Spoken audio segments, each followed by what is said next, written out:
14,2% des élèves quittent le système éducatif. Ce constat fait peur et fait poser beaucoup de questions. En effet, il y a beaucoup d'élèves qui ont du mal à travers cette épreuve de la vie. Et des épreuves dans la vie, il y en a plusieurs. Dans cette vidéo, j'aimerais bien vous parler de mon expérience personnelle à travers les différentes épreuves qui m'ont forgé aujourd'hui. Je suis Guillaume Saez, chercheur en data science et mathématiques, et aussi fondateur de la chaîne Science Trash, et je vais vous parler des différentes épreuves qui m'ont mené jusqu'à là. Cette vidéo va être assez longue, n'hésitez pas à laisser un petit like, un commentaire et surtout à vous abonner, ça aide énormément la chaîne. J'espère que cette vidéo va vous plaire et je vais essayer de détailler chaque partie de manière très personnelle pour qu'elle vous convienne et qu'elle soit la plus détaillée possible. Premièrement, l'école n'a jamais été innée chez moi. En effet, je ne suis pas né en étant un génie ou en étant extrêmement doué dans tout ce que je faisais à l'école. Je n'avais pas des notes particulièrement bonnes, je n'étais pas particulièrement bon dans tout ce que je faisais et en plus de ça, je suis dyslexique, j'avais beaucoup de pathologies au niveau de la langue parce que j'ai développé ma langue assez tardivement au cours de mon évolution. Donc pour moi, ça a été déjà très difficile en termes de compréhension, en termes d'appréhension même sociale, parce que comme on développe un langage tardivement, on a du mal à sociabiliser rapidement, et j'étais extrêmement introverti quand j'étais plus jeune. Et ça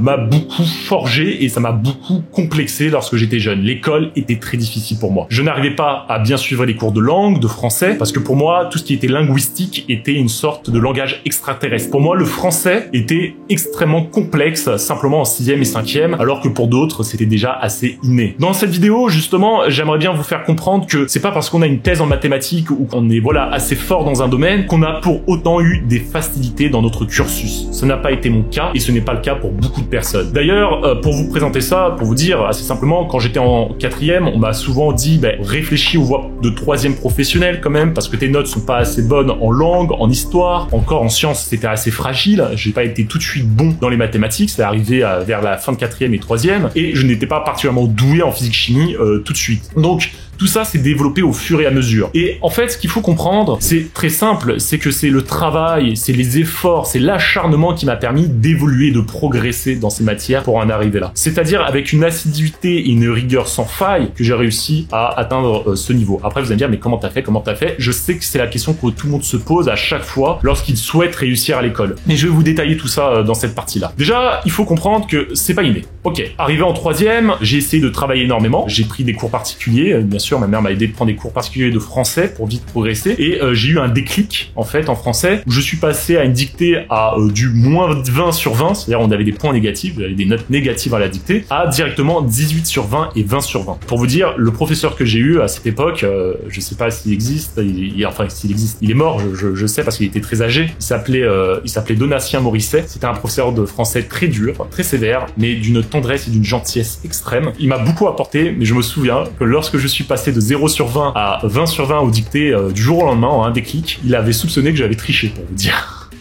Et non, en fait j'aimais le français, mais le français n'aimait pas. Pour vous dire, j'ai même fait le latin comme option en 4e et 3e parce que j'aimais le latin, même si le latin ne m'aimait pas en retour. J'aimais la culture, le savoir. En fait, j'étais quelqu'un qui aimait l'école, mais l'école ne l'aimait pas en retour. Simplement. Donc, ce que j'ai envie de vous dire, c'est toujours se battre. Se battre. Quand vous voyez un shonen, vous voyez jamais tout simplement le héros lâché, abandonné. Il se donne à fond dans ce qu'il fait. Le plus important, c'est pas en fait d'avoir des 8 ou des 9 ou d'échouer à un contrôle. C'est toujours tout donner dans ce que vous êtes en train de réaliser. Tout donner dans ce que vous êtes en train de faire. Même si vous échouez, la finalité n'est pas très grave. On peut échouer. Échouer, c'est un apprentissage. Apprenez de vos échecs, mais donnez tout dans ce que vous entreprenez. C'est essentiel dans la vie. J'essaye de tout donner dans tout ce que j'entreprends, même si je commets des erreurs. Ça, je pense que tout le monde le voit et j'ai toujours commis des erreurs même dans ma scolarité, que ça soit à travers des fois la façon dont j'appréhendais les matières. Quand je vois comment je voyais les mathématiques quand j'étais au collège et au lycée, je me dis mais j'étais totalement stupide. Je sais pas pourquoi, mais c'est parce que tout simplement il me fallait du recul, il me fallait du temps. Je suis pas né dans un milieu social aussi qui m'aidait énormément. Mon père qui est décédé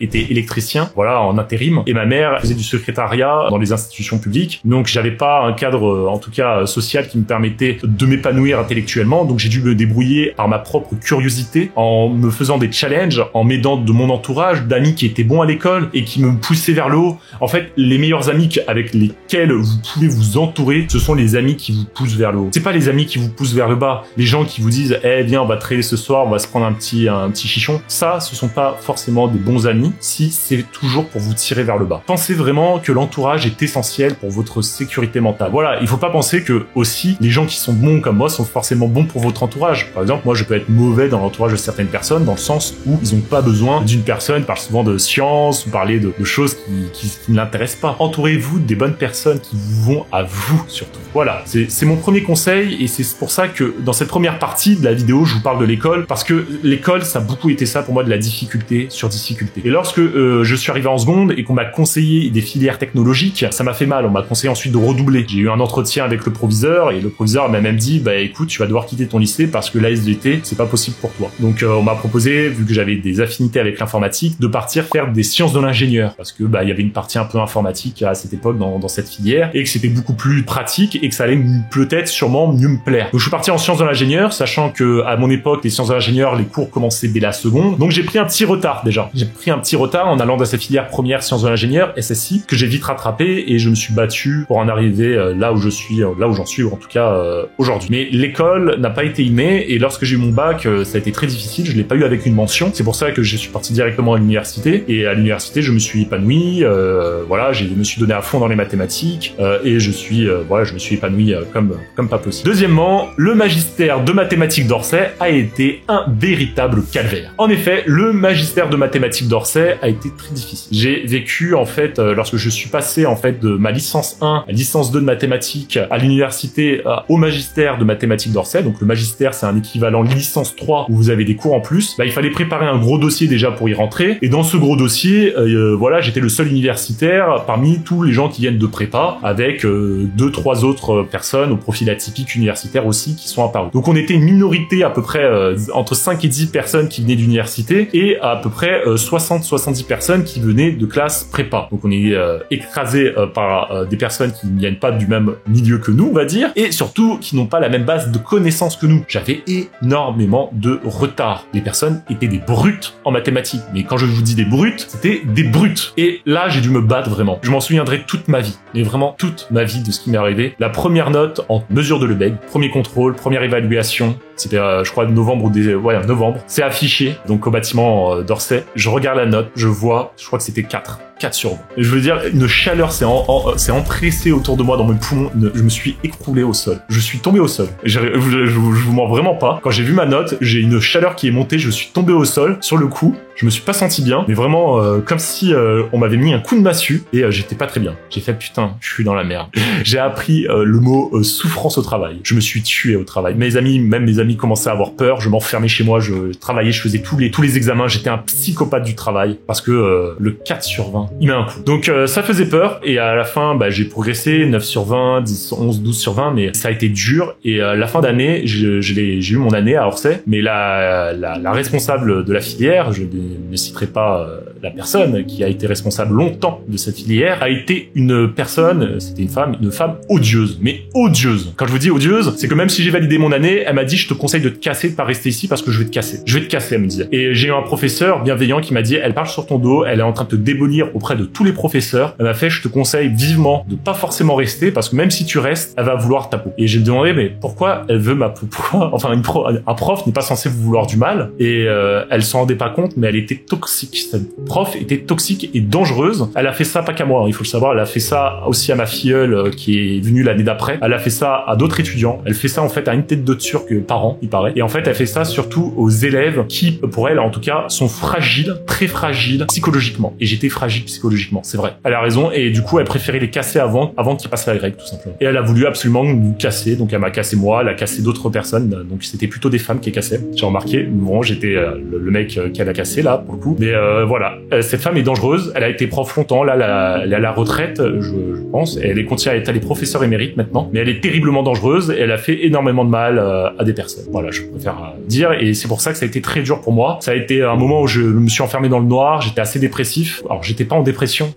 J'étais en tout cas très dépressif. J'ai commencé à générer une maladie en plus à ce moment-là, que je vais en parler un peu plus tard. Et lorsque je lui en avais fait part, je m'en souviens, elle m'a dit j'en ai rien à faire. Je vais me démerder avec et que eux ne feront rien pour adapter c'était les examens par rapport à ma maladie, ce qui était très difficile pour moi. Mais bon, c'est pas grave, elle a pas été très conciliante. J'avais validé mon année, mais j'ai dû partir parce que elle a été agressive. Et en plus de ça, lorsque j'ai voulu postuler à la prépa agrég, j'ai dû passer un entretien et un test que j'ai validé à la prépa agrég d'Orsay. Mais lorsque j'étais admis, j'ai reçu un appel dans ma messagerie, un appel du responsable d'agrég qui était très sympathique, qui m'a dit écoutez, je vais pas vous prendre pour votre sécurité parce qu'il y a une prof qui m'a dit de surtout pas vous prendre. Alors que j'avais été admis, hein. Donc on m'a dit non, en fait au dernier moment ne venez surtout pas. Une prof vous veut du mal. C'est incroyable de vous dire qu'il y a une personne qui pendant 3 ans a tout fait pour essayer de vous bloquer. L3, M1, M2, vous arrivez en M2, elle vous tente absolument de vous bloquer. Donc voilà, ça a été très difficile mes études dans ça, et il faut savoir qu'arrivé au master, j'étais déjà très content parce que 16% de la population atteignent le niveau du master. 16% de la population, c'est peu, et en arriver à là, c'est déjà une belle gratification. Mais hélas, un autre moment de ma vie va arriver et va me faire du mal, c'est l'agrégation de mathématiques. L'agrégation de mathématiques, c'est difficilement passé parce que premièrement, je vous l'ai dit, c'est un concours difficile, donc 3000 candidats pour seulement 360 postes, et souvent ils en prennent encore moins que 360. Sachant qu'il y en a une centaine, 120 à peu près normaliens, qui sont assez doués et assez bons, arrivent à avoir 100% de taux de réussite à l'agrég, ce qui fait qu'il y a peu de postes, peu de places, et ces places, il faut les avoir, donc il faut se démarquer parmi les autres qui sont présents à ce concours. Donc c'est difficile à avoir comme concours, et je voulais le passer à Orsay, et comme je vous ai raconté, cette professeure qui a tenté de ruiner ma vie a réitéré l'opération 3 ans plus tard, puisque lorsque j'étais admis à la prépa agrég, j'ai reçu un message, on lui dit, dans ma messagerie, le responsable de la prépa agrég qui m'a dit ne venez surtout pas, une personne vous veut du mal. Merci. Donc j'ai été du coup à la prépa agrég de Jussieu, ça s'est plutôt bien passé, des professeurs extrêmement bienveillants, je m'en souviendrai toute ma vie de Jean-Pierre Marco, un très vieux professeur un peu lubrique, mais qui donnait des exercices extrêmement bien ficelés, incroyables, d'une finesse que j'appréciais énormément. C'était un personnage fin, j'aimais beaucoup les personnages fins. Ensuite j'ai eu un professeur d'algèbre assez incroyable parce qu'il n'était pas du tout algébriste, c'était Eric Sayas, un monsieur mais très, j'ai envie de dire, pas jusque les mathématiciens, je suis désolé, ils sont très prétentieux. Et c'est agréable d'avoir un professeur très humble. C'est-à-dire, il a donné la couleur tout de suite. Je suis pas algébriste, mais je vais essayer d'être le plus pédagogue possible, donc n'hésitez pas à revenir vers moi et tout. Des professeurs ouverts, humbles, qui sont là pour vous. Putain, ça faisait du bien. Ça faisait du bien. Vraiment, Jussieu, j'étais content de ça. Il y avait beaucoup de professeurs comme ça, c'est-à-dire ouverts. Alors qu'à Orsay, je vais pas vous cacher, il y avait beaucoup de bons profs, il faut pas croire, mais il y en avait beaucoup aussi qui étaient très fermés. Les professeurs assez âgés étaient très fermés et ne souhaitaient pas échanger avec les étudiants. À mon époque, je parle. Donc voilà, en tout cas, à l'agrég de maths, donc c'était difficile en termes de niveau déjà,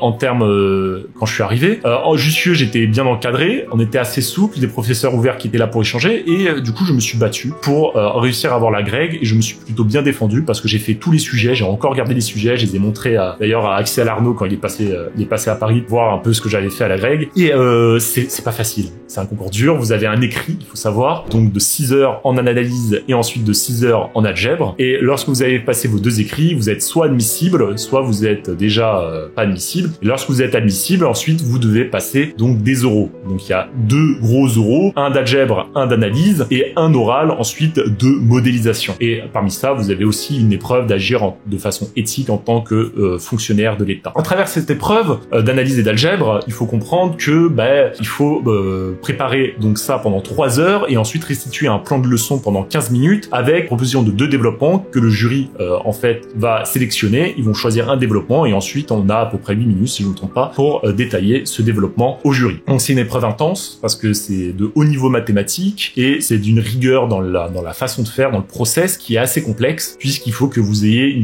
vision globale des mathématiques à ce moment-là. Donc c'est un concours extrêmement difficile, pas en termes de contenu mais en termes de façon de faire. Donc j'ai réussi à l'avoir. Alors pour vous raconter, je ne pensais absolument pas l'avoir ce concours. Lorsque je l'ai passé, j'ai même dit à ma mère, elle s'en souvient encore, maman, je lui ai dit je n'ai pas le concours. Et je me suis enfermé chez moi, je n'avais pas regardé les scores, en fait je n'avais pas regardé le tableau d'affichage, je ne voulais pas le regarder. Et ma mère, elle était triste, elle m'appelait, maman c'est pas grave, tu vas le repasser, nanani, elle essayait de me rassurer. Et en fait c'est un ami, Jean-David Jacques, qui m'appelle et qui me dit non félicitations, bravo à toi, t'as eu le concours. Je suis quoi? Et en effet j'ai eu l'agrég, j'ai eu l'agrég. Même aujourd'hui, désolé, même aujourd'hui, quand je remets la scène, je me dis, mais dans ma tête, j'étais persuadé, j'aurais vendu mon âme. J'étais sûr et certain de pas l'avoir. Et quand on m'a dit je l'ai, mais comment vous dire, il y a eu un paradoxe. Donc, mais en fait, j'étais tellement persuadé qu'on m'a dit, mais non, tu te trompes. Enfin, j'étais sûr que la personne s'était trompée. Et en fait, non, je l'avais bien. Mais je peux pas vous expliquer psychologiquement, j'ai eu un bug. Et c'était dur parce que la grecque, c'est intense, c'est pas facile. J'ai un ami qui était très bon. Bah, au jour des euros, il est parti, il est rentré chez lui, il a pas passé l'oral. En fait, il devait passer l'oral. Il s'était rendu pendant les 3 heures de préparation. Il a fait les 3 heures de préparation. Et à la fin, il est rentré chez lui. Il s'est pas présenté devant le jury à cause du stress. Bon, moi, j'étais pas très stressé à ce moment-là parce que j'ai essayé de me focus. J'ai même ma mère qui est venue le jour de l'oral parce que c'est public. Donc elle est sortie en pleurant de mon oral d'algèbre pour vous dire, parce que ça peut être assez brutal par rapport aux échanges qu'on peut avoir. Et le jury était comme ça à l'époque parce que c'était les règles. Les questions étaient très très dures au départ et ensuite on passait à des questions de plus en plus simples au fur et à mesure que la note descendait. Aujourd'hui, ça a changé, heureusement. Le process est mieux et plus bienveillant. C'est-à-dire qu'au contraire, on pose des questions simples, on montre au fur et à mesure maintenant. Mais à mon époque, c'était différent. Et ma mère, elle a assisté à ça. Moi, je savais pas que ça la choquerait autant. Elle est sortie en pleurs en me disant, mais pourquoi ils sont aussi violents? J'ai dit, les mathématiciens sont comme ça. Désolé. Les mathématiciens sont assez arrogants, souvent, et présentent une violence dans leurs échanges. J'y pouvais rien. Et c'était ainsi. Et ma mère, elle avait pas l'habitude. C'est vrai que j'aurais dû peut-être la prévenir. Et bon, je l'ai rassuré, je dis non, mais c'est bien passé, t'inquiète pas, je suis plutôt content de ma prestation, voilà, c'était l'algèbre, c'était ma meilleure note, et en plus j'avais un grand mathématicien face à moi, et en fait c'était assez brutal, c'est parce qu'il voulait me pousser au contraire pour que j'ai une meilleure note, donc au contraire, en fait c'était plutôt bienveillant, mais ma mère n'avait pas ce recul. Donc voilà, ça a été très difficile la grecque, et lorsque j'ai eu la grecque, j'ai ma maladie qui m'a fait énormément défaut, parce que en fait, à partir de mon M1 jusqu'à mon agrég, j'ai subi plusieurs opérations, j'ai pas envie de vous dire pourquoi, parce que c'est assez personnel et assez dégueulasse en fait à vous expliquer et même à vous montrer les photos. Il faudrait vous censurer toutes les photos tellement c'était dégueulasse. On a creusé dans ma chair et on a laissé ma chair à vif pour qu'elle repousse à une partie de mon corps. C'est une maladie qui touche 0,7% de la population. C'est beaucoup. Ça veut dire qu'il y a 25 personnes sur 100 000 qui sont touchées à peu près. Et c'est une maladie qui a récidivé plusieurs fois et qui à la fin m'a imposé d'arrêter mes études. Je voulais faire un master recherche. J'avais lancé mon master recherche. J'ai fait mon premier semestre à Jussieu en système dynamique. J'avais fait mon premier semestre qui s'était plutôt bien passé. Mais hélas, cette maladie m'a totalement immobilisé. J'ai dû arrêter ma vie. Vraiment, arrêter ma vie pendant un moment. Prendre soin de moi. Donc j'ai arrêté. Je me suis enfermé chez moi. Je ne pouvais plus bouger. C'était assez dur. J'ai vite repris des forces. J'ai commencé à enseigner en tant que vacataire doucement à mi-temps parce que je pouvais à un moment quand je reprenais des forces pour avoir un salaire, il me fallait de l'argent. Comme je dis, je suis issu au début je vous l'ai dit d'un milieu pas forcément aisé. Du coup il fallait vite que je travaille, donc j'ai enseigné, j'ai passé mon stage en tant qu'agrégé de mathématiques et le stage s'est pas forcément bien passé en plus. Pour vous raconter une scène, j'ai enseigné face à une classe de première ES une fois et lorsque j'étais en train d'écrire au tableau, une élève me fait monsieur, je fais oui, qu'est-ce qu'il y a? Il y a du sang qui coule sur vos vêtements et en fait j'étais en train de pisser le sang à cause de ma maladie qui était en train de récidiver. Donc je perdais du sang, beaucoup de sang, et ça m'arrivait souvent en fait, j'avais l'habitude. Je dis pas de panique, et en fait je regarde à mes pieds, j'avais une flaque de sang. Une flaque de sang, je fais oh, putain, et c'est mes élèves qui étaient en train de me dire ça, et j'étais en train de paniquer. Je me dis putain, je suis face à mes élèves, je saigne comme pas possible. Alors il faut pas savoir, c'est pas très grave, hein. Le sang c'était parce qu'en fait le pansement qui gardait la chair était en train de suppurer, était trop rempli, du coup ça coulait. Et en fait le problème c'est que en plus il y avait un drain qui avait lâché et du coup il y avait un écoulement de sang qui faisait peur. Donc les élèves avaient peur, donc j'ai dû quitter la salle, laisser les surveillants prendre. Mais ces scènes-là ont beaucoup ruiné mon moral et j'avais une tutrice en stage qui ne comprenait pas du tout ce que je vivais actuellement. Pourquoi par exemple je portais des vêtements assez larges parce que je pouvais pas prendre par exemple un jean serré, c'était pas possible, un t-shirt serré non plus parce que je pouvais pas serrer des vêtements contre ma peau à cause des pansements, des soins qui me faisaient mal. Et ma tutrice comprenait pas ça parce que je venais avec des vêtements amples en me disant c'est pas une tenue pour venir enseigner. Voilà, elle a essayé de me détruire pour mon stage. Heureusement, j'avais le chef d'établissement, l'inspection, les collègues qui m'ont défendu, de ma tutrice un peu qui n'avait pas le recul de tout ça et qui a tenté de ruiner ma vie. Moi aussi, elle. J'ai réussi à me battre et ça s'est bien passé à la fin. J'ai été titularisé et j'ai pu enseigner suite à ça. Suite à ça, à ma titularisation, j'en arrive au prochain point, c'est la perte de poids fulgurante que j'ai eue. En effet, titularisé en tant qu'enseignant haut la main, j'ai pu commencer mon parcours de la vie et enseigner. Le seul problème, c'est que comme j'ai ma maladie j'ai guéri de ma maladie, j'ai pu reprendre le sport. J'avais atteint presque les 100 kilos et j'ai pu reprendre le sport à fond et j'ai fondu, j'ai descendu à moins de 30 kilos assez rapidement. Alors au début, je suis passé de 100 à 80 kilos, 82 exactement, assez rapidement parce que j'ai repris le sport. Le problème, c'est que ce qui arriva, cette perte de poids s'est accompagnée surtout d'un début. J'ai commencé une thèse en mathématiques, bien sûr. Suite à ma titularisation, j'ai voulu reprendre mes études. Donc j'ai repris en suivant les cours du Master 2 de Marne-la-Vallée, d'abord les cours d'analyse multifractale, parce que je voulais travailler sur les fractales en particulier. Et j'ai été encadré par mes directeurs de thèse, Stéphane Seret et Stéphane Jaffard, qui m'ont bien encadré. Il faut savoir que c'est des mathématiciens stratèges. Donc ils ont vu que j'étais en cours, ils sont pris de leur temps, ils m'ont dit d'abord tu vas suivre les cours du M2, tu vas faire ci, ça. Ils m'ont bien encadré. Ils m'ont permis de me sentir surtout à l'aise dans ce qui m'arrive. Ils ont attendu que ma maladie guérisse aussi pour m'encadrer parce que c'était pas possible avec. Et à partir de ça, j'ai pu commencer donc ma thèse de mathématiques. Et à côté de ça, j'ai enseigné des vacations bien sûr à l'université. J'ai enseigné à droite à gauche à la fac, des cours supplémentaires. Et des fois, je donnais des cours en prépa parce que voilà, ça me permettait d'arrondir mes fins de mois et d'avoir un salaire convenable. Et ce qui est arrivé c'est-à-dire que j'ai eu une première dépression parce que j'ai demandé à mes directeurs de thèse de m'aider parce que j'arrivais pas. Donc ce qu'ils m'ont conseillé, c'est de voir si je pouvais pas avoir des décharges d'enseignement dans le supérieur. Donc ce que j'ai fait, c'est que j'ai quitté l'enseignement au lycée. Donc j'étais au lycée Édouard Branly à Nogent-sur-Marne. Je suis parti de ce lycée Édouard Branly à Nogent-sur-Marne qui était très bien, où j'ai eu des bons élèves et des bons collègues, vraiment des collègues au top et des classes au top et tout ce qui était au top, pour partir enseigner à l'université d'Orsay. À l'université d'Orsay, je suis tombé sur une professeure très sympathique qui est morte aujourd'hui, hélas, d'un cancer, et qui s'est occupée de moi et qui m'a donné donc la responsabilité du cours de probabilité statistique au DUT deuxième année, avec donc l'encadrement aussi de ces deux autres collègues titulaires qui étaient présentes et qui m'ont fait énormément de mal. Donc c'était au département d'informatique à l'UT d'Orsay. Et ces deux collègues m'ont accusé à tort de perte de copie. Il y a un collègue en fait qui a perdu une copie et elles m'ont mis la responsabilité à moi parce que j'étais le responsable de l'enseignement de l'UE, et elles m'ont agressé à plusieurs reprises dans le bureau. Ils m'ont pris à deux, enfermé dans un bureau pour me hurler dessus comme des psychopathes à plusieurs reprises. C'était des menaces, c'était des choses, mais vous n'avez même pas idée de la façon dont elles ont agi. Et en plus de ça, c'est que moi je voulais être titulaire du poste, mais elles ne le voulaient pas, et elles ont tout fait pour pas que je le sois en fait, mais avec des crasses, des petites crasses à droite à gauche, des accusations calomnieuses, odieuses en mon encontre. Je n'arrivais même plus à leur répondre parce que elles étaient tellement convaincues de leur calomnie. Il y a un collègue à moi qui était en thèse, qui a surveillé un examen. En fait, il a pas perdu la copie, il l'avait juste laissé dans son sac, d'accord? Et quand il m'a rendu la copie, il m'a dit j'ai laissé la copie en fait dans mon sac, je l'avais pas vue. Ils m'ont accusé moi, alors que c'était un collègue quoi. Enfin, un truc qui a rien à voir. Et en plus, la copie a même pas été perdue à la fin. Donc elles m'ont accusé à tort, elles m'ont agressé à plusieurs reprises, elles m'ont dit que je les mettais à bout, et elles ont tout fait pour pas que j'ai le poste, et elles ont pas compris pourquoi d'un moment je suis parti en dépression. Donc ces deux collègues ont ruiné vraiment ma santé, hein. Ça a été très dangereux parce que pour le coup voilà, là c'était une grosse dépression de décembre 2019 jusqu'à février 2019. Ça a duré 3 mois terrible. J'ai perdu énormément de poids à ce moment-là. C'est là où je suis passé au total de 82 kilos, je vous disais. À la fin je suis descendu jusqu'à 66 kilos, proche de l'anorexie à un moment parce que je suis assez grand, 1m84. À ce moment-là je commençais à faire des carences, je me suis arrêté de m'alimenter, c'est-à-dire je faisais de la sous-nutrition, je ne m'alimentais plus beaucoup, je faisais des carences assez élevées à ce moment-là, dépression assez violente, je sortais plus, je brassais du noir, j'étais mis en arrêt de force pour vous dire, c'est pas moi qui me suis mis en arrêt, c'est mon médecin qui m'a mis en arrêt de force parce que elle a vu que c'était grave ce qui se passait. Ça a été très difficile pour moi d'en sortir. Cette dépression a été très lourde et c'était un moment où j'ai perdu énormément de poids et où un ami à moi m'a beaucoup aidé, mes amis m'ont beaucoup aidé dans ce moment de ma vie parce que je crois que j'allais pas. Et c'est à ce moment-là que on a décidé du coup aussi pour rebondir, de reprendre à zéro. J'ai repris le sport, j'ai lancé Sciencetra, j'ai fait des choses qui me plaisaient. J'ai dit allez, on va aller dans un milieu différent, on va changer d'air, et ça arrive au nouveau point, le départ en Belgique pour tout recommencer à zéro. J'ai décidé du coup, après cette période difficile que j'ai eue justement à Orsay, de tout reprendre à zéro en partant en Belgique. En effet, je voulais partir d'un extrême à l'autre, c'est-à-dire que j'ai connu en fait à Orsay vraiment de l'agressivité à fond, des personnes très malveillantes envers moi, pour aller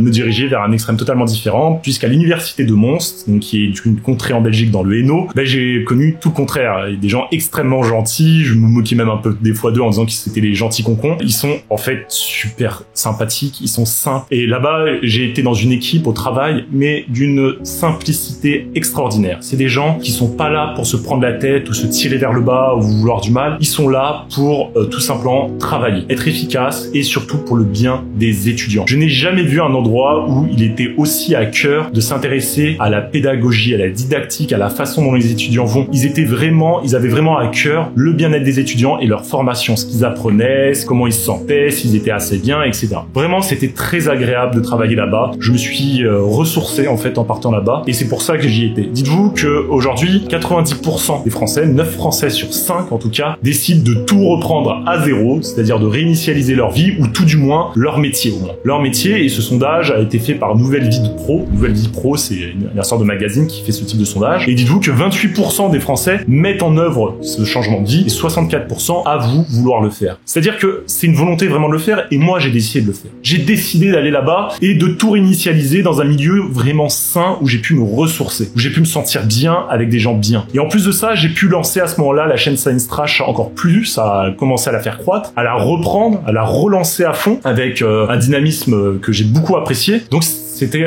vraiment la période la plus incroyable de ma vie où je me suis mieux senti parce que je me suis ressourcé. Là, je remontais la pente enfin dans un endroit avec des collègues surtout bienveillants. Dites-vous, le doyen du département de mathématiques de l'université de Mons a donné toute sa vie vraiment et encore aujourd'hui à la retraite, enfin la retraite, pré-retraite, j'ai envie de dire, il continue à vouloir tout donner pour les étudiants. Je trouve ça incroyable des gens comme ça. Enfin, ils sont vraiment dans cette optique-là là-bas. Ils sont vraiment toujours en train d'être sympathiques entre eux, simples et vouloir le bien-être collectif. Et ça, je trouve que ça m'a fait un bien fou. Vraiment, ça a été très agréable d'être là-bas et de connaître ces gens-là là-bas. Mais le problème, voilà, c'est que c'est à Mons, c'est pas à Paris, et moi j'habite à Paris. Et le poste était temporaire, donc je savais que j'allais devoir partir, et il y a un tournant de ma vie qui a fait que j'ai dû partir. Alors, je vais en parler brièvement, c'est très difficile pour moi d'en parler, c'est pour ça que là, je serre un peu les dents. La période de ma vie qui a tourné à ce moment-là, c'est la mort de mon père, qui a été très difficile. Voilà, parce que moi et mon père, on a eu une relation très complexe. Mon père a décidé à un moment de sa vie de me mettre de côté. Donc, durant mes 8-18 ans, il a décidé de refaire un peu sa vie ailleurs, à Grenoble. Et ça a été très difficile pour moi à ce moment-là parce que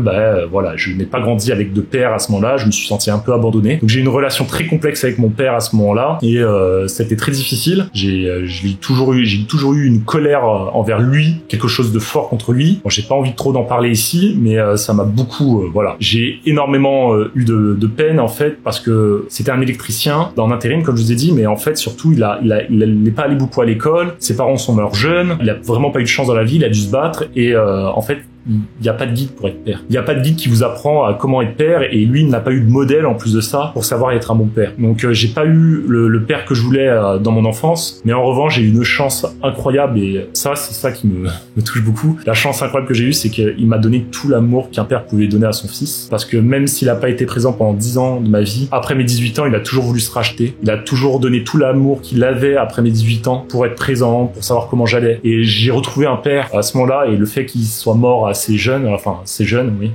Ça me fait énormément peine parce que je voulais rattraper aussi toutes ces années avec lui, ce que je n'ai jamais pu faire. Donc ça me fait énormément de peine, ça me touche énormément, donc je vais pas m'étendre dessus, je vais pas en dire plus, mais voilà, c'est un sujet qui me touche énormément, vous le sentez peut-être à ma voix, donc je change de sujet, mais c'est pour ça j'ai voulu aussi revenir à Paris parce que j'avais besoin de me fixer sur un poste fixe surtout, parce que là, avec la mort de mon père, ça me pesait beaucoup. Donc changement de carrière, vu que 22,2% des décès par les hommes sont prématurés, c'est-à-dire avant 65 ans, je me suis dit voilà, j'ai une chance sur 4 quand même, comme mon père, peut-être de mourir jeune, donc autant vivre sa carrière à fond et changer de carrière. Et comme j'ai vu que 80% des emplois sont affectés par l'intelligence artificielle et que j'avais des connaissances en traitement du signal en mathématiques, pourquoi pas partir vers ce domaine-là de l'intelligence artificielle. Donc j'ai décidé de commencer une carrière dans l'intelligence artificielle et de tenter, en tout cas, de mener, de faire ma place dedans. Et ça n'a pas été forcément facile parce que vous avez vu à travers toute mon expérience, je me dis je sais quoi mon expérience. Mon expérience c'est des mathématiques, des études en mathématiques pures, faire de l'agrégation de mathématiques, un concours compliqué pour ensuite être enseignant agrégé. Donc quand j'étais enseignant, j'ai pu encadrer des stagiaires, écrire des livres, enseigner dans tous les niveaux. Donc je me dis ça c'est de l'expérience professionnelle que j'ai eue pendant 7 ans. Ensuite j'ai quand même monté toute une structure entrepreneuriale un peu avec Science Trash, essayer de créer une équipe, un dynamisme. graphisme et créer quelque chose d'unique. Ensuite, j'ai essayé de management d'équipe, on va dire. Ensuite, j'ai essayé de monter dans le supérieur, faire d'autres expériences dans la responsabilité d'enseignement, dans la responsabilité de structure, etc. Donc, je me suis dit, avec toutes ces expériences scientifiques, techniques et autres, peut-être que je peux aussi espérer avoir une place dans le privé, dans un milieu qui demande ce type de compétences, et c'est ce que j'ai essayé de faire. Et c'est pour ça qu'aujourd'hui, je suis devenu chercheur data scientist dans un cabinet de conseil, parce que pour le moment, ça me convient. Peut-être que je vais changer, on sait pas, dans le futur, mais ça me plaît, et c'est ça que je voulais faire aussi, me dire être utile, être dans quelque chose de pratique aussi dans ce que je vais faire. Donc aujourd'hui, j'ai fait une carrière professionnelle, j'ai réussi à trouver ma carrière professionnelle, ma place professionnelle, mais j'ai un autre défi aujourd'hui, c'est créer ma carrière professionnelle, créer toute une carrière dans le temps. Et ça se fait pas facilement, il faut se battre avec son employeur pour expliquer ce qu'on a envie, qui on est, ce qu'on a besoin, c'est normal, dans tout emploi il faut faire ça. J'ai besoin de me battre aussi avec vous pour aussi développer cette chaîne, parce que ça fait partie de moi, malgré tout, YouTube, vous offrir tout ça, et j'espère que un jour, peut-être que tout ce que je fais servira à d'autres. Je sais pas comment faire des choses, mais c'est tout ce que j'ai envie de vous communiquer à travers cette vidéo. J'espère que ça vous a plu, j'espère que ces épreuves qu'on a aujourd'hui vous aident. Moi, ces épreuves m'ont forgé, elles m'ont créé beaucoup de qualités, elles m'ont créé beaucoup de défauts aussi. Je suis devenu quelqu'un d'hyper peureux, je surinterprète beaucoup des situations. Voilà, mon plus gros défaut, je pense que c'est d'être peureux. Je surinterprète énormément les choses dans ma tête. Donc maintenant, je le sais, je contrôle ça. Je suis quelqu'un d'hyper sensible, je suis très très sensible, vraiment. Ça me touche, les choses faciles me touchent, je suis assez faible. Mais je connais tout ça, je connais mes points faibles, j'essaye de travailler dessus, j'essaye de blesser le moins de gens, mais je sais que j'en blesse, ça arrive. Je m'excuse à chaque fois que je blesse des gens, je m'en rends compte. Voilà, sachez que on est qui on est. On a nos épreuves, on a nos faiblesses, on a aussi nos forces. Et il faut se reposer dessus. On a nos bas, comme je vous ai montré, mais il y a aussi nos hauts, et j'essaye de m'accrocher des fois à ce haut. Et moi, mes hauts, c'est quand je vous fais ces vidéos-là. Donc j'espère que tout ce que je vous ai raconté, tout ce que je vous dis là maintenant, vous servira pour plus tard. En tout cas, cette vidéo, elle était pour vous, elle était faite pour vous. Elle était un peu plus longue que d'habitude, et j'espère que ça vous a plu. Moi, je vous dis à très bientôt les amis, et j'espère que cette vidéo vous marquera.